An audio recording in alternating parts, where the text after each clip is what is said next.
1 Pedro, capítulo 1, versículos de 6 a 9.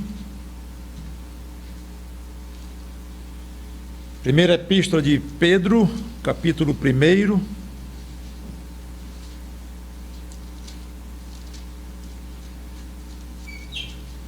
O título da pregação é Seremos Louvados.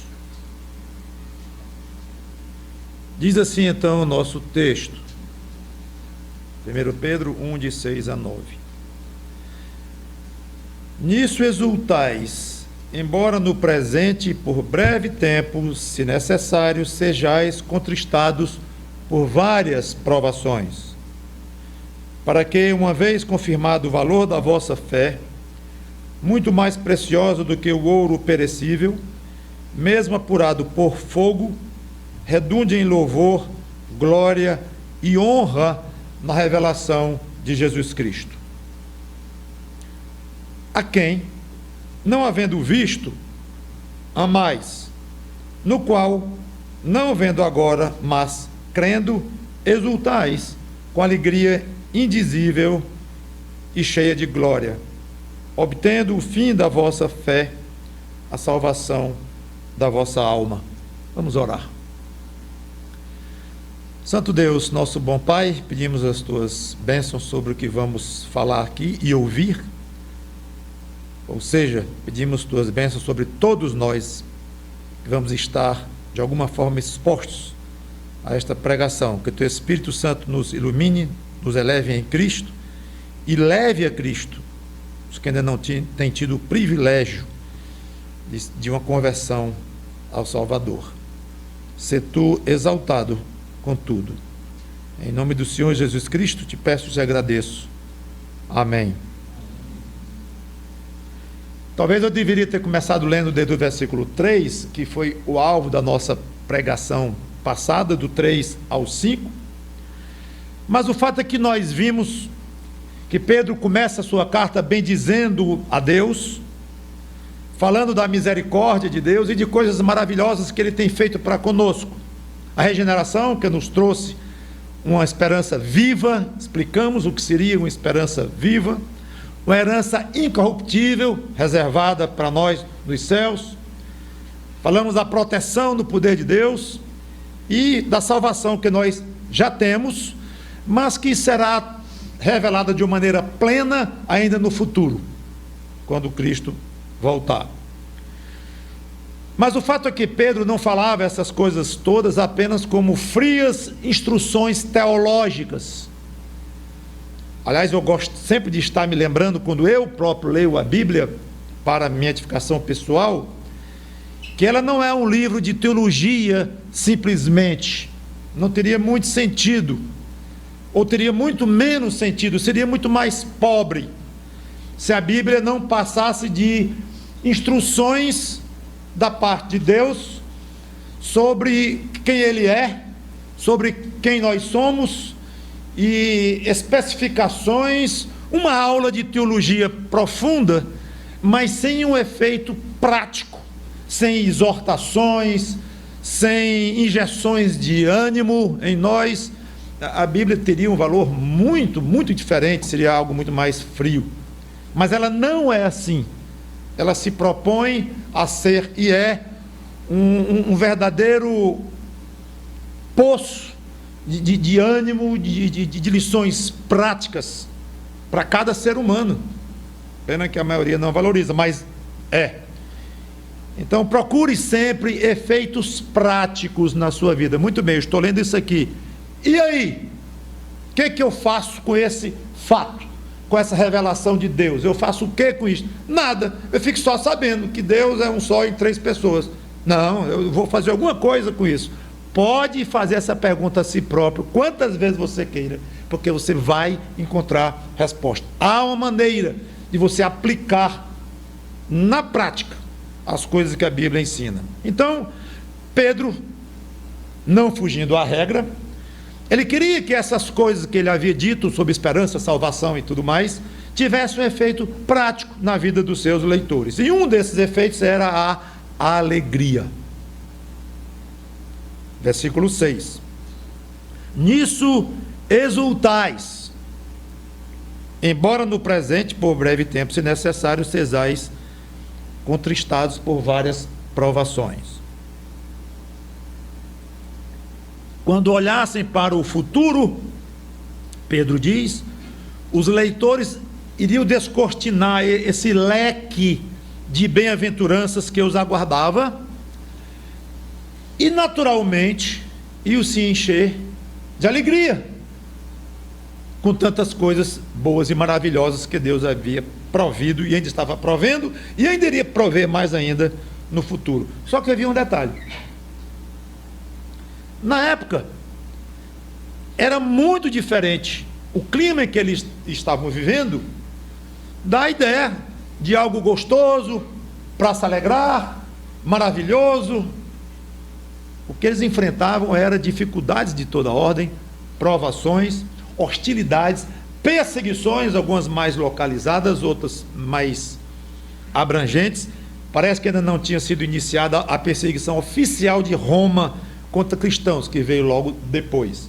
Mas já havia muita perseguição, se não a ponto de morte, mas de ordem social e de todo tipo, para com os crentes. Então Pedro reconhece que eles estavam sendo contristados por várias provações, que é outra característica da Bíblia, que não poderia deixar de ser, já que é a palavra de Deus, de uma franqueza absoluta, uma franqueza quase chocante para com o leitor. O leitor que ainda não é crente, salvo. O leitor que já é crente, salvo em Cristo. Há passagens da Bíblia que bate muito forte na sua situação pré-conversão, pós-conversão, não importa, a franqueza de Deus na Bíblia é algo fantástico e que deve nos ser muito útil também para aprendermos quem nós somos. Então eles estavam sofrendo, estavam sendo contristados. Pedro reconhece isso e antes de prosseguir ele faz 3 comentários importantes sobre as provações. Primeiro, por breve tempo. É interessante isso aqui. Por breve tempo. Quer dizer que naquela época, pastor, alguém era perseguido assim durante uma semana, depois passava. Tudo era ligeirinho. Não, não é assim não. Alguns eram perseguidos durante a vida inteira, anos, décadas. Esse breve é o tempo da vida aqui. Como é que ele chama de breve um período de 10 anos? De 20 anos, no caso de alguém que passou 30 anos sendo perseguido ou encontrando dificuldades. Quando eu quero falar em perseguido, não é só a ideia de uma perseguição formal, em que se é preso, levado para uma prisão, uma cela, quando a gente lê nas biografias dos mártires, dos santos, até recentes, dos países comunistas, que ficam presos durante anos, são torturados e tudo mais. Quando eu falo perseguição, não me refiro somente a esse tipo muito elevado, muito agudo, muito perverso de perseguição. Não. É qualquer tipo, inclusive de uma esposa cujo marido é crente e ela fica o tempo todo lembrando isso e fazendo valer isso e com, vou usar a palavra, perseguição mesmo, ou o marido a uma esposa a um marido, ou o marido a um pai a um filho, ou na sociedade, os parentes, ou os amigos, ou colegas, alguns tipos de gozações, de ironias ferinas, que maltratam muito, quando não mesmo agressão verbal direta, e isso aí muitos de nós conhecemos. Muitos de nós conhecemos. Uma perseguição mais disfarçada do que algo mais forte, mas que ainda tem muita influência nas nossas vidas, e nos desanimam muitas vezes. Então pode se considerar incluído quando eu falar de perseguição, sem pensar que é só uma questão de ser torturado, então não tem nada a ver com você essa pregação. Tem. Aliás, se você não se sente perseguido de nenhuma hipótese, de forma alguma, tem alguma coisa errada na sua vida cristã. Porque os que querem ser fiéis serão perseguidos. Está escrito. Então, se você não pode citar, desde a sua conversão, nenhum tipo, leve que seja, disfarçada que seja, de perseguição, tem uma coisa errada na sua vida cristã. Então, por breve tempo, esse breve pode ser 30 anos enfrentando dificuldade. Como é que Pedro chama isso de breve? Porque comparado com a eternidade, realmente não é nada. Interessante que nós sabemos disso. Eu não estou dizendo, eu acho, grande novidade. Mas hoje nós somos aqui esclarecidos, temos matemática, sabemos o que é infinito. Sabemos não, nós achamos que sabemos o que é infinito, mas pelo menos nós sabemos teoricamente o que é infinito, o que é 10 comparado com 1000, comparado com 1.000.000.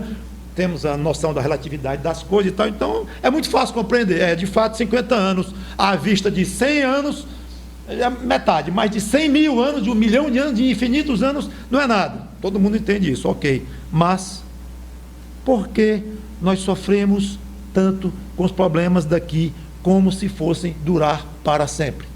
Porque para você, um ano parece muito, e você se sente profundamente triste, desanimado e chateado, porque está, de alguma forma, sofrendo algum tipo de padecimento por 1 ano, 2 anos, 3. Você concorda rapidamente comigo que 50 anos não vale nada diante da eternidade, mas fica todo choroso e todo desmontado por causa de um brevíssimo sofrimento. Sabe o que é? É que nós não estamos acostumados a comparar esta vida com a eternidade. A eternidade está bem à nossa frente, mas pela pequenez da nossa fé, ela nos parece uma coisa muito remota, muito longínqua. Não é para ser assim. A eternidade é para estar o tempo todo diante dos nossos olhos, diante dos nossos pensamentos, diante dos nossos corações, de uma maneira natural. Não é uma coisa desligada da sua vida de hoje. Não, eu tenho a minha vida aqui, com as minhas obrigações. Nessas obrigações estão incluídos aí os meus passos cristãos. Eu tenho que ir para o culto, eu tenho que ler a Bíblia. Está incluído aí no pacote da minha vida, meu aspecto de serviço cristão. E quando chegar o dia de ir para o céu, aí é outra coisa. Não, é a mesma coisa. É uma continuidade, será muito maior, muito melhor, multiplicado por várias vezes, mas é uma continuidade, não é uma ruptura espiritual, é a ruptura física. Por que a gente tem medo da morte, se angustia da morte? Tudo bem, é um instinto. Então, nós temos um instinto de querer permanecer vivos. Então, negar que é uma ruptura, você ir para um caixão e apodrecer lá debaixo da terra, não posso negar, é uma ruptura. Mas espiritualmente não é ruptura nenhuma, porque nós não vamos para debaixo da terra no espírito. Nós vamos continuar filhos de Deus como nós já somos hoje. Haverá uma melhora, uma mudança de nível, é uma continuidade para cima, inclusive, a morte. Então, por que considerar a eternidade e as coisas que serão trazidas com a revelação de Cristo, ou com a nossa ida até Ele, por que são tão remotas e tão desligadas da nossa realidade? Não deveria ser resultado. São, e nos colocam então nessa posição quase infantil ou pobre de qualquer provação considerar uma coisa muito grande e não fazer um link, não aproveitar para crescer com ela, que é o que Pedro vai nos ensinar aqui. Paulo toca nesse ponto, que eu não vou ler, 2 Coríntios 4, 16 a 18, que ele fala que as coisas daqui produzirão eterno peso de glória lá. É fantástica essa passagem, estou sendo tentado a ler, mas não vou. 2 Coríntios 4, 16 a 18. O fato é que lá ele diz que é como se cada tristeza aqui produzisse uma grande alegria lá. Uma grama de tristeza aqui vai produzir uma tonelada de alegria lá. É o que ele quer dizer. A dimensão é muito maior lá, não dá para comparar. Ele fala isso mesmo, não dá para comparar. Um pequeno trabalho aqui, uma grande recompensa lá. É desequilibrada a balança de Deus nisso aí. Beleza. Isso aqui é pequeno, perto do que vai acontecer lá em termos de glória. Segunda coisa aí que Pedro nos fala sobre as provações. Primeiro, por breve tempo. Então, coloque isso na cabeça. É só durante esta vida. Pronto. Segundo, se necessário, uma das coisas que mais nos perturbam no sofrimento é a falta de explicação para ele. Pode perceber. Nós somos racionais. Fomos feitos assim. Gostamos de ver lógica nas coisas. Está certo querer ver lógica nas coisas. Não tem problema nenhum nisso aí. Nós somos feitos assim. Às vezes a gente quer levar longe demais isso. No plano espiritual, aí começa a ficar prejudicial a nós esse anseio pela lógica. Quando não vemos, ficamos confusos e, pior do que confusos, inconformados. E vem a clássica pergunta: por que logo comigo? Por que eu? Por que eu? Isso é inconformação, porque não está vendo uma resposta lógica, específica, detalhe, uma resposta que o convença de acordo com a sua lógica. Na maioria das vezes, de fato, não há uma explicação detalhada, a não ser aquela explicação absolutamente válida, mas que infelizmente muitas vezes não serve para conformar o crente, que deveria servir. Qual? Deus quer o nosso bem. É porque isso não é explicação, entende? Não é explicação para mim. Então essa desgraça ocorre comigo, aliás, essa não, 8 desgraças, uma atrás da outra, aí vem o irmãozinho me dizer, é porque Deus quer o meu bem. Paciência, irmão. Isso é a explicação? É. Agora, a gente não consegue dar uma explicação mais completa. Não estou dizendo que essa é uma explicação absolutamente completa para satisfazer a sua lógica e a sua sede de saber o que está acontecendo exatamente, que levou Deus a fazer isso. Não vai chegar a esse ponto. Que é uma explicação teológica, bíblica, sim, famoso Romanos 8:28, todas as coisas cooperam para o bem daqueles que amam a Deus e tal. Devemos usar, e podemos e devemos usar aquela passagem abundantemente, porque é fato.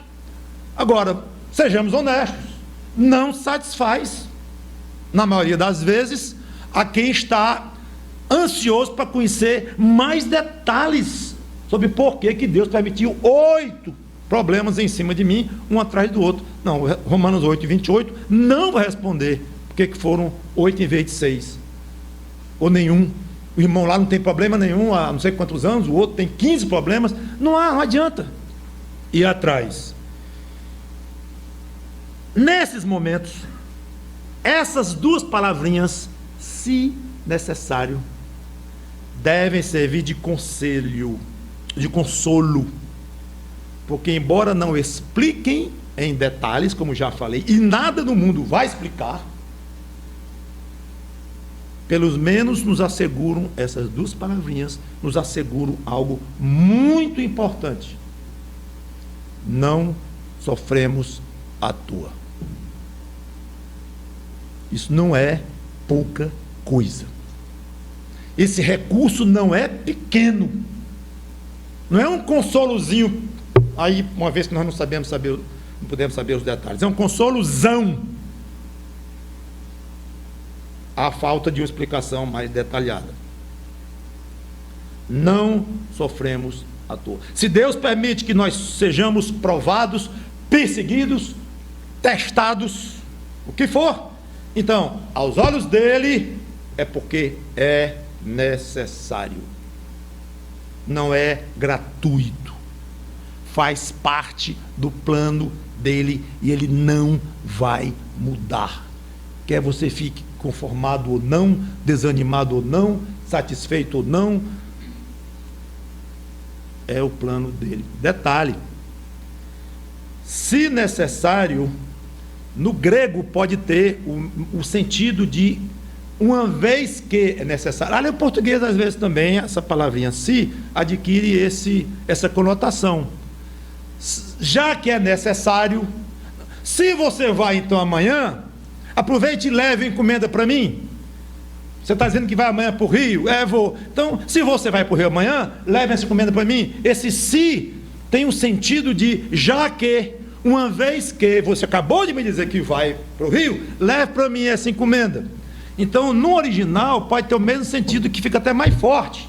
Se necessário, ou já que é necessário, fica mais forte ainda. Uma vez que é necessário, não se iluda, é preciso enfrentar essas provações. Jesus falou várias vezes a expressão importa que, várias vezes, e eu vou aqui fazer uma passagem rápida sobre alguns trechos mostrando isto. Eu não vou explicar cada um, só quero que vocês guardem esse pequeno pacote de passagens em que o próprio Jesus Cristo, várias vezes, falando inclusive da morte dele, ele disse: é preciso, é necessário, e pronto. João 3:7. Ou você é bem rápido na Bíblia para ir lá e acompanhar comigo, ou você então apenas preste bem atenção no que eu vou ler. João 3:7 diz assim, ele falando com Nicodemos: não te admires de eu te dizer, importa-vos nascer de novo. Falando do novo nascimento, é exatamente a mesma verdade, o mesmo princípio. Importa-vos, é necessário, é preciso. Para a mulher samaritana, João capítulo 4, versículo 24: Deus é espírito e importa que os seus adoradores o adorem em espírito e em verdade. Importa, é preciso. Lucas 17:25, o sofrimento dele e a rejeição que ele sofreu. Mas, Lucas 17:25, importa que primeiro ele é ele próprio, falando de Cristo mesmo, Filho do homem. Importa que primeiro ele padeça muitas coisas e seja rejeitado por esta geração. Importa, é necessário. Ai, meu pai, está muito difícil aqui, não estou aguentando. Não, é necessário, importa. Lucas 22:37. Pois vos digo que importa que se cumpra em mim o que está escrito. Lucas 22:37. Importa que se cumpra em mim o que está escrito. Ele foi contado com os malfeitores, sobre a própria morte dele. Lucas 24, versículos 6 e 7. Ele não está aqui, mas ressuscitou. Lembrai-vos de como vos preveniu estando ainda na Galiléia, quando disse: importa que o Filho do Homem seja entregue nas mãos de pecadores, e 2, seja crucificado, e 3, ressuscite no terceiro dia. Está tudo escrito, determinado por Deus. Não tem no mundo quem evite que o Filho do Homem seja entregue nas mãos de pecadores, seja morto, crucificado e ressuscite ao terceiro dia. Importa que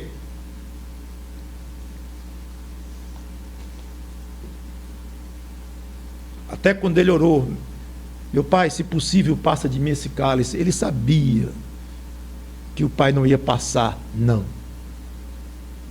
E quando ele completou: mas seja conforme a tua vontade, não a minha, ali ele selou a sua absoluta consciência.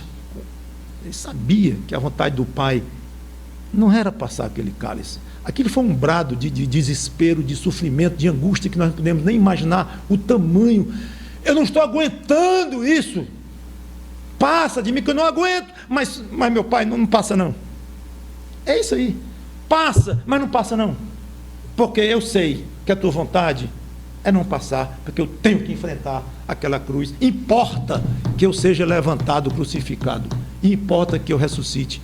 O mesmo que disse, importa que eu seja morto, disse, passa de mim esse cálice, é porque sabia que não ia passar, era um brado. Então, cada vez que Jesus falava desta forma, ele queria dizer, é necessário que isso ocorra, foi assim que traçou os teus desígnios.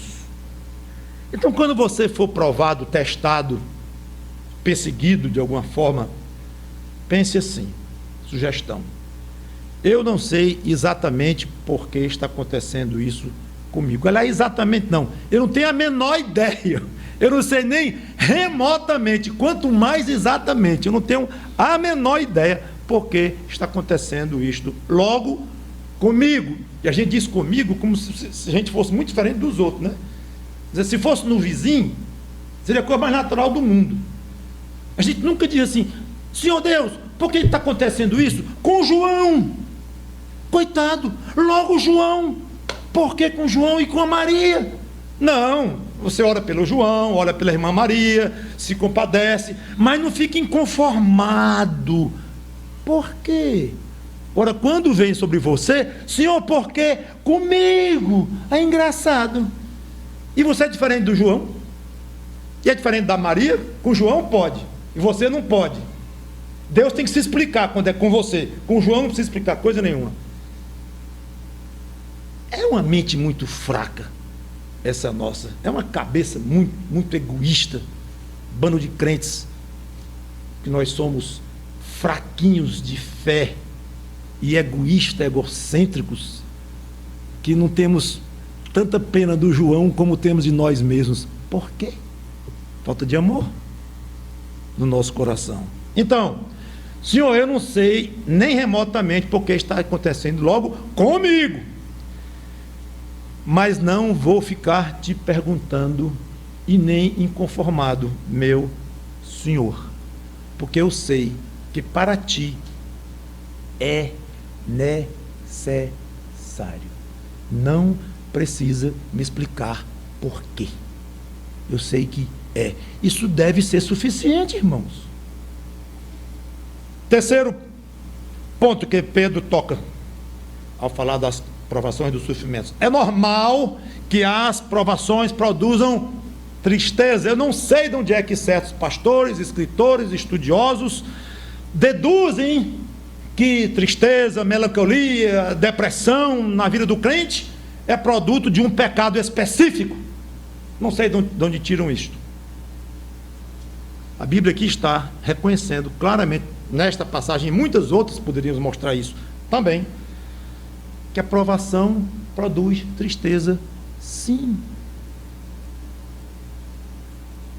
Uma senhora crente, casada há 15 anos com um marido que não conhece a Cristo, nem quer conhecer e que é hostil ao Evangelho, e que está piorando à medida que o tempo passa, e a proíbe de ter comunhão com seus irmãos em Cristo, de ir aos cultos, a proíbe de uma vida cristã saudável, e persegue, e vem com piada, e humilha na frente das pessoas.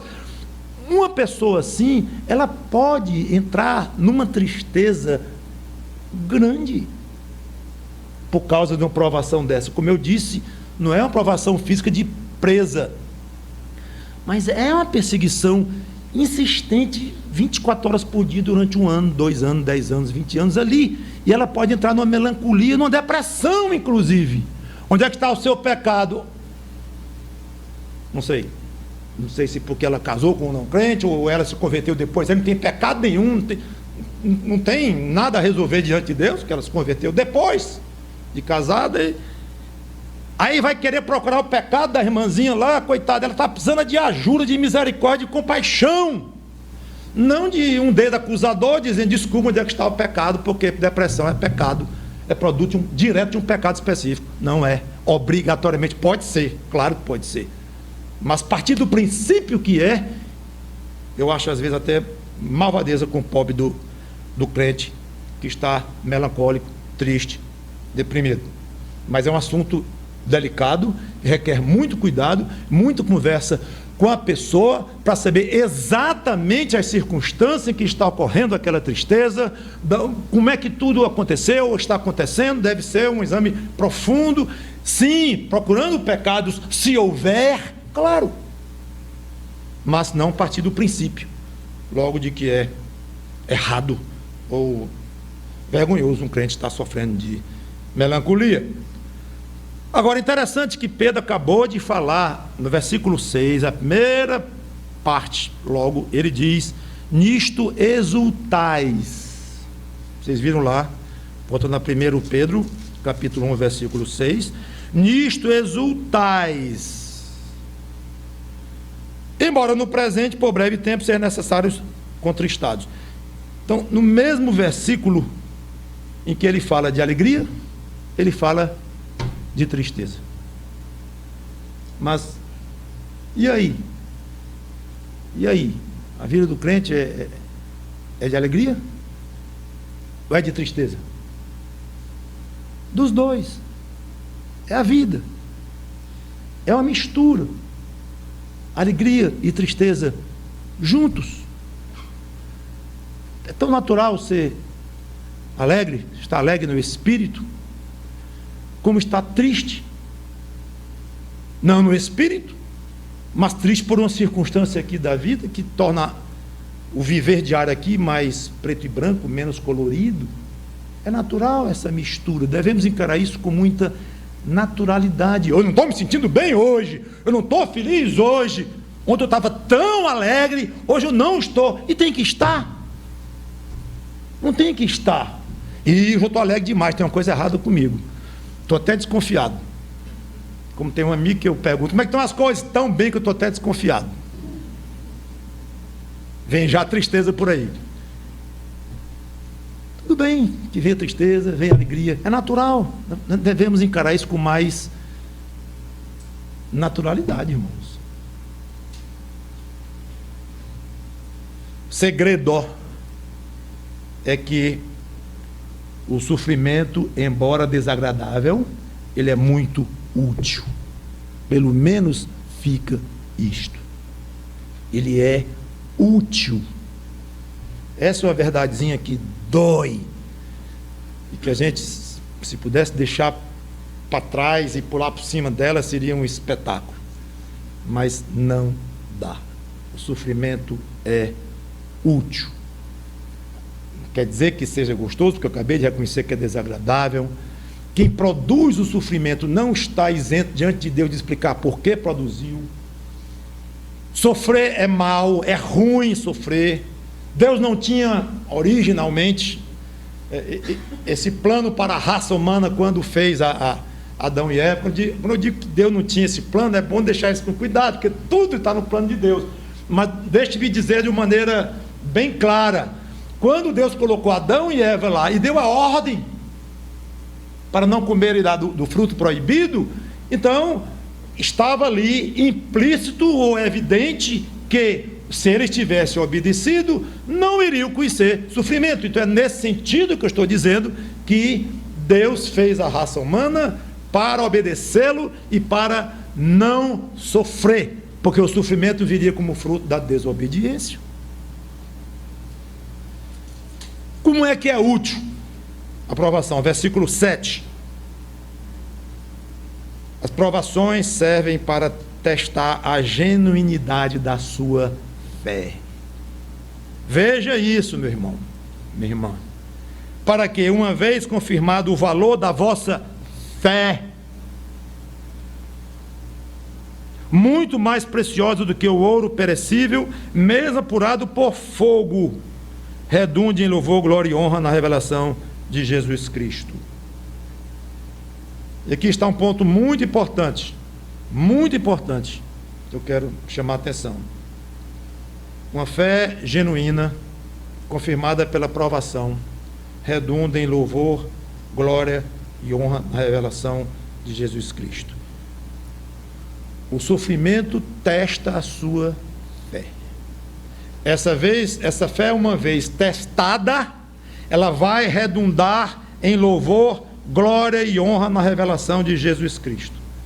Agora dá vontade de eu fazer um teste, distribuir com vocês um papelzinho, umas canetinhas, e perguntar assim: uma fé provada, testada, vai redundar em louvor, glória e honra na revelação de Jesus Cristo. Louvor, glória e honra a quem? Pastor, pode perguntar essa, pode perguntar outra, porque essa eu tiro de letra. Claro, louvor, glória e honra a Deus. Provavelmente errada a resposta. Provavelmente errada a resposta. Mais ou menos errada.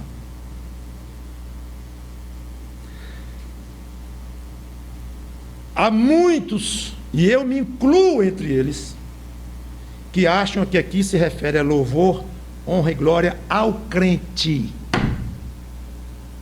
Ao crente. Da parte de quem?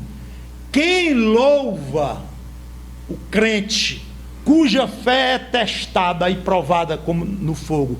Quem louva? O mundo? Não. Os irmãos na igreja. Que crente, que fé que este irmão tem, provada, bonita. Não. Quem louva? O próprio Deus.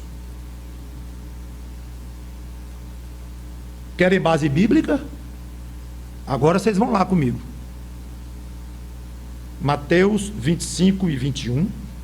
Vamos ver passagens que falam de que o crente vai receber honra, sim, da parte de Deus. Mateus 25 e 21.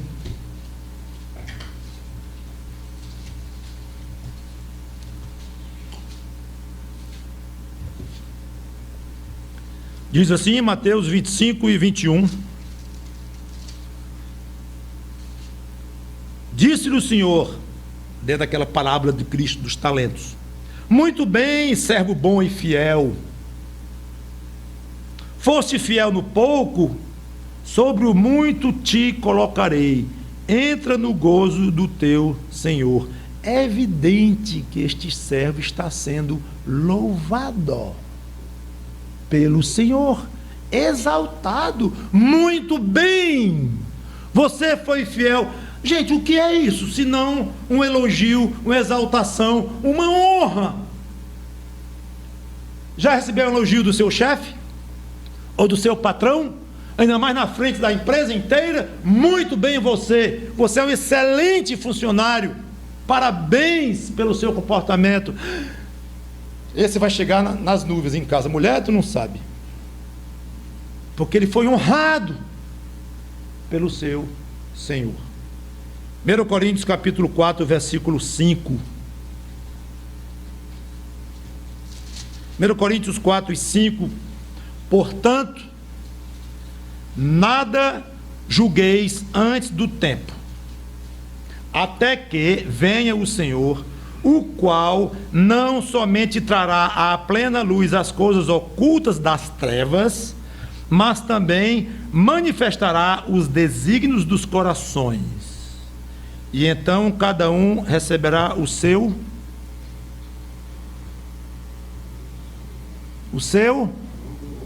louvor da parte de quem? De Deus. Deus louvando o crente fiel, cuja fé foi testada. Espetáculo. Repartir a glória com Deus. Romanos 8 e 17.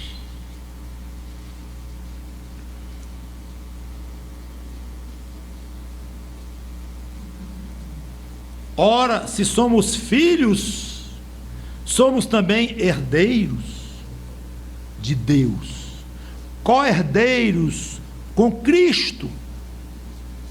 Romanos 8 e 17. Se com ele sofremos, também com ele seremos glorificados. Sabe o que acontece, irmão? Toda a glória do mundo pertence a Deus e concentra-se em Jesus Cristo. A glória é dele, mas ele tem prazer em repartir conosco da sua glória. Este é o segredo. Pode parecer esquisito, eu me senti louvado pelo próprio Deus, eu sou o tal, você não é o tal coisa nenhuma, é pela misericórdia dele que ele está permitindo que você, cheio de pecados, miserável pecador, se torne uma nova criatura pelo sangue dele. Você agora é um herdeiro de Deus, ele reparte com você a herança dele, reparte com você a glória dele, permite que você seja honrado pela fidelidade a quem? A ele. Então a sua glória passa por isso, é uma honra que chega em você, mas ela volta rapidamente para ele. Então na realidade essas duas versões não são conflitantes. Não, eu acho que a fé que é testada, ela redunda em honra e glória e louvor para Deus. Não, é para o crente. Não, é para Deus. Não, é para o crente. Um momentinho. É para os dois. É para o crente, sim, eu acho que Pedro estava falando de uma maneira mais imediata. Mas é uma glória que redunda para ele, volta para ele. Porque o que seria você sem ele? Você ousaria ser honrado, não estando incluída nesta honra, uma honra a Cristo, a parte de Cristo? Você é o tal. Sim, mas o tal por quê? Não, porque você fez isso, mas minutinho, eu fiz mesmo, mas não foi pelo meu poder. Começou. Você já está recusando uma glória individual, uma glória egoísta. Não. Graças a Deus, porque você, como um servo fiel, você tem servido a ele no poder dele. Opa, está mudando. Então, graças a Deus, irmão, pelo seu serviço em Cristo. Amém. Pode honrar, pode elogiar, desde que faça diretamente o link, amarre a glória que você está recebendo a ele. Então no fim glorificado é ele próprio. Como eu falei, eu acho que isso aqui é a parte mais importante do que Pedro tem a dizer, e eu queria fazer esse esclarecimento. E deve servir de consolo e ânimo para suportar as provações, esse fato. É como se Pedro dissesse: gente, irmãos, aguentem um pouco tudo de ruim que vocês estão enfrentando, porque no fim haverá uma grande recompensa. Vocês serão louvados e honrados e glorificados pelo próprio Deus. Beleza? E a humilhação que vocês passaram, o sofrimento e tudo, que vai receber essa glória da parte de Deus, esta honra, volta para Deus, porque é Ele que permitiu você se tornar filho dele. Ele sustentou na sua perseguição, então a glória acaba sendo dele. Isso é fantástico. Eu acho que isso é um recurso fantástico. Só isso já deveria ser suficiente para suportarmos as provações de uma maneira muito diferente do que nós fazemos no dia a dia. Muito. Já pensou? A cada sofrimento seu, você pensar: eita, minha fé está sendo testada. É necessário. É por pouco tempo. E sabe de uma coisa? Se a minha fé for testada e aprovada, quer dizer, ela já está sendo testada, se ela for aprovada, isso vai resultar em que eu vou ser honrado pelo meu Salvador. Ele vai dizer: servo fiel, entra no meu gozo. Rapaz, a cada sofrimento meu, eu posso associar uma glória, uma honra que eu vou receber de Cristo, e voltar toda esta honra para Ele e dizer: Senhor, aos pés dele, dizer: essa glória que tu me deste é tua, eu não mereço isso não, está aqui de volta. Então você está enriquecendo-se de glória da parte de Deus para devolver para Ele. E ao fazer esse serviço, você se sente extremamente feliz, leve, agradável. E não precisa ser no céu. Isso pode ser agora. É isso que Pedro queria. Gente, vocês podem transformar este sofrimento todo em coisas muito, muito alegres. dentro do coração. Versículo 8. Parece que ao falar aqui da vinda de Cristo, Pedro lembrou-se de um fato importante. 1 Pedro 1:8. Quando ele fala em Cristo, ele diz: a quem não havendo visto amais, no qual não vendo agora, mais crendo, exultais com alegria indizível, cheio de glória. Ele lembrou-se um fato importante, é que os seus leitores não conheciam pessoalmente a Cristo. Para nós hoje, é muito esquisito Pedro se preocupar com isso. É claro que eles não conheceram o Cristo, do nosso ponto de vista. Nós estamos há 2000 anos de Cristo. Sim, mas Pedro viu. Pedro esteve com Cristo. Então, talvez muitos, não sei muitos, talvez poucos aqui dessa dispersão, por acaso estivessem em Jerusalém, na época em que Jesus esteve também, alguns anos antes, e viram Jesus também. Pode ser. A geração estava viva, que ele próprio estava. Então, ele lembrou-se. E o que poderia parecer um lamento, olha, eu vou dizer uma coisa para vocês: se vocês tivessem conhecido o próprio Salvador como eu conheci, seria outra coisa. A fé de vocês seria muito mais forte, muito mais robusta. Lamento, né? Eu conheci, vocês não conheceram. E traçando aí uma diferenciação entre os que tiveram o privilégio de conhecê-lo, especialmente como crentes, discípulos dele, e os que infelizmente não o conheceram. Pedro não faz isto. Ele não lamenta em nada, como se a fé deles pudesse ser mais forte, se ele tivesse conhecido a Cristo. Não, o comentário é positivo, mesmo não conhecendo, que está me ocorrendo agora, irmãos, que vocês não conheceram, a maioria de vocês aí na dispersão, não conheceram Jesus Cristo pessoalmente, mas isso não quer dizer muita coisa não, porque vocês o amam, vocês creem nele. Então esse fato não deve ser levado muito em consideração. O amor que vocês têm e a fé que vocês têm ainda tem até mais valor diante dele, Cristo, porque veio de uma convicção íntima. Eu vi. Também vendo é mais fácil, Pedro, é covardia, como se diria hoje numa linguagem popular. Mas não é nada disto. Vocês não veem como eu vi, mas vocês o amam e vocês creem nele. Ele valoriza tremendamente, valoriza o fato deles não terem visto pessoalmente a Cristo, em vez de desvalorizar. Viram como ele fez o contrário? Espetáculo isso. Então talvez Pedro estivesse se lembrando de quando Jesus disse para Tomé, né? Porque me viste e creste?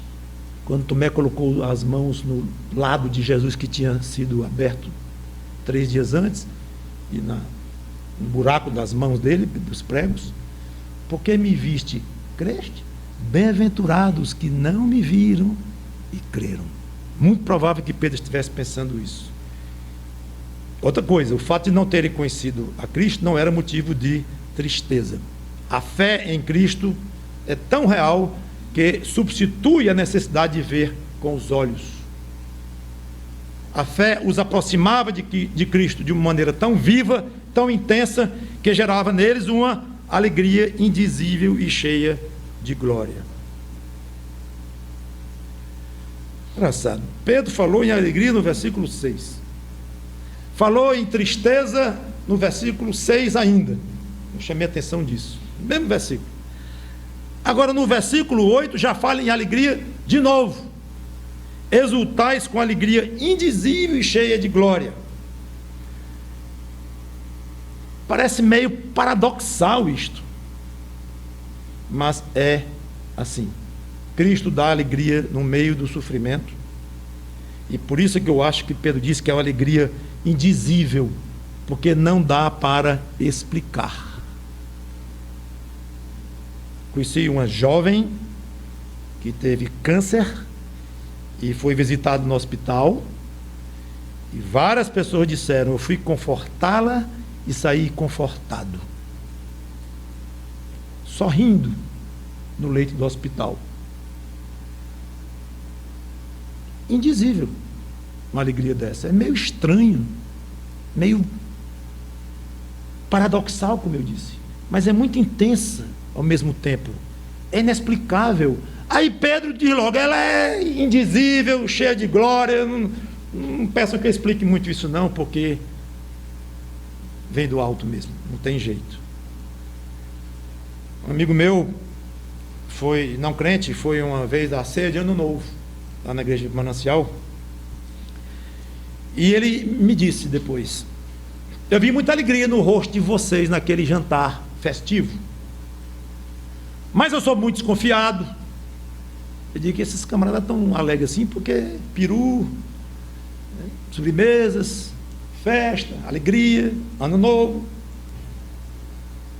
Aí eu voltei algumas vezes para o culto normal, e eu chequei que a alegria de vocês parece mesmo genuína.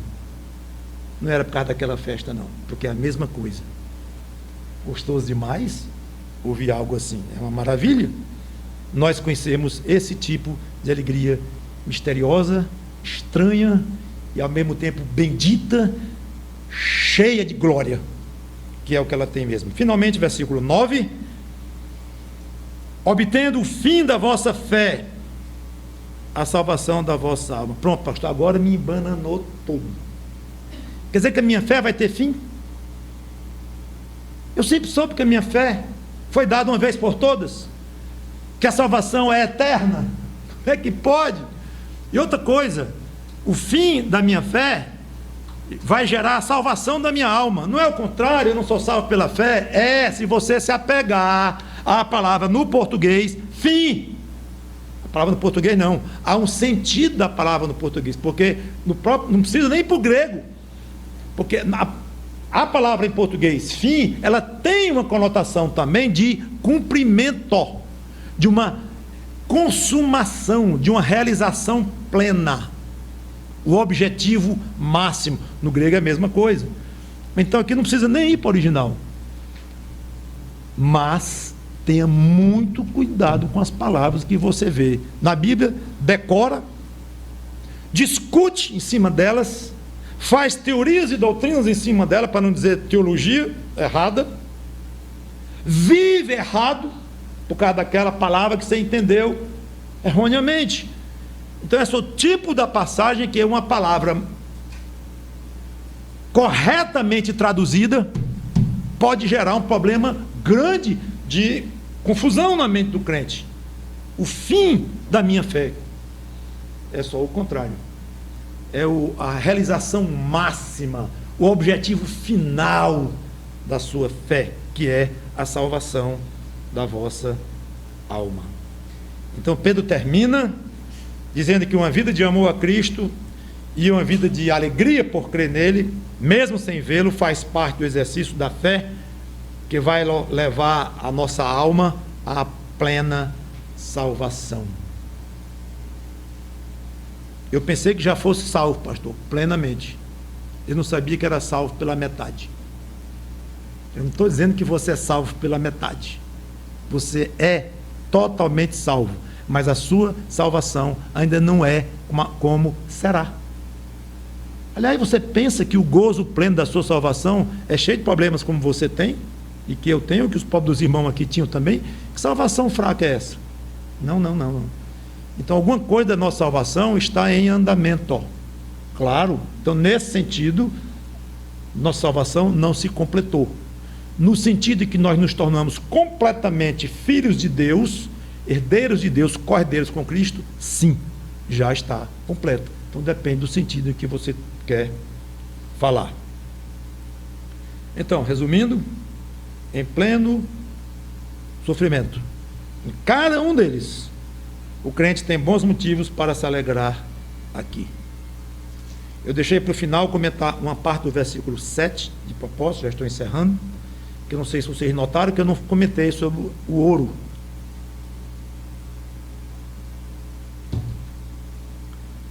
A fé genuína é extremamente valiosa, mais que o ouro, o metal mais conhecido, mais valioso, pelo menos na época, mas hoje é ainda muitíssimo valioso e muito valorizado. A questão aqui, como Pedro diz, mesmo o ouro, número 1 de riqueza, mesmo depurado e de alta qualidade, mesmo o ouro é perecível. Um dia ele ia se acabar, e vai se acabar, como esse mundo inteiro vai. A conclusão é óbvia: o ouro é perecível, a fé não é. Então a fé vale muito mais do que o ouro, e é exatamente isto mesmo. Então, qualquer coisa que faça bem à sua fé deve ser altamente valorizada. Vocês estão entendendo o que eu estou dizendo? A fé que você tem é muito valiosa, muito mais do que todo o dinheiro que você tem, e todo o dinheiro que o mais rico dos ricos tem, e toda a fortuna que o mundo inteiro tem. A fé que você tem é muito mais valiosa do que qualquer coisa que se possa medir de riqueza, porque é temporário e vai passar. Então eu vou repetir: qualquer coisa que faça bem a esta fé, extremamente valiosa para você, qualquer coisa que faça bem a ela, deve ser o quê? Bem-vinda. Ou no mínimo, suportada. No caso de sofrimento, porque o sofrimento faz bem a coisa mais valiosa que você possui. Porque o sofrimento robustece esta fé e vai terminar em honra e glória para você que volta para Deus. Terminei a mensagem passada dizendo que, infelizmente, por mais que nós vibremos por sermos salvos, essa vibração é muito menor do que deveria ser, e que a solução seria encontrar uma fé robusta. Falei que Pedro iria nos ensinar um método para Deus robustecer a nossa fé. Disse que o método não era muito agradável, mas que era muito eficiente. Então está aqui apresentado esse método. Qual é? É nos fazer enfrentar sofrimentos, provações, dificuldades. É um método de Deus muitíssimo utilizado por Ele. Tem até quem diga que não há crescimento espiritual sem sofrimento. Eu acho que não concordo 100%. Eu acho que pode haver crescimento espiritual sem sofrimento, sim. Mas o que eu quero dizer, então, é que é tão vital o sofrimento na vida do crente para a edificação, é um processo de Deus tão utilizado, tão largamente utilizado, que chega até o ponto de alguns acharem que nem existe crescimento sem sofrimento. Então, valorize os seus sofrimentos. Em vez de lamentar suas provações, seja perito em crescer na fé com eles. E a quem não tem Cristo, sem fé, sem esperança, sem alegria. Porque tudo que nós falamos nessas duas pregações, de esperança viva, de salvação a ser consumada no céu, tudo isto, Cristo, revelação dele, não existe sem uma entrega pessoal a Jesus Cristo. Fica o meu apelo: você que não tem Cristo, corra para os pés dele e encontre tudo isto que ele tem para lhe oferecer: fé de presente, esperança viva, salvação e tudo mais. E você vai sentir um alívio tremendo, tremendo, logo que se converter, porque você vai entender mais, não muito ainda, porque tem muito chão para correr, mas vai passar a entender o que é ter Cristo na própria vida. E por mais alívio que você terá, por mais alegria que você terá, essa alegria meio estranha e maravilhosa, cheia de glória, junto com as provações, por melhor que isso seja aqui, ainda é muito pouco comparado com o que você vai ter na eternidade com o Senhor Jesus Cristo. Que Deus nos ensine a valorizar mais a nossa fé e nos faça compreender que esta fé cresce com os sofrimentos, as provações e as dificuldades. Não encare as dificuldades como inimigas, por mais sofridas e terríveis que elas sejam, que são. Pedro não negou isto. Mas tenhamos a sabedoria do alto para olhar para algo terrível e dizer: isto vai contribuir para me edificar e chegar mais perto do Senhor Jesus Cristo, e no final vai redundar em honra e glória para Ele. Vamos orar. Obrigado, Senhor Deus, pela Tua palavra pregada, explicada o máximo que eu pude, mas não quer dizer coisa nenhuma, porque eu não tenho poder sozinho para mexer no coração de ninguém. Mas o Teu Espírito tem, mexe à vontade como Ele quer, e esse à vontade não é uma coisa ao léu, mas dentro de princípios retos, puros, lindos, limpos e retos. Então, obrigado pela Tua capacidade de mexer nos corações, e me sinto honrado em imaginar que Tu poderás usar esta pregação exatamente para fazer isso, para mexer no meu coração, mexer no coração de todos que vão escutá-la, ou já escutaram, e, por que não dizer, daqueles que vão se converter, utilizando as palavras que foram ditas aqui, pelo Teu poder e Tua misericórdia, dando-lhes fé em Cristo. Em nome dele que te pedimos, agradecemos e te louvamos, glorificamos e honramos. Amém.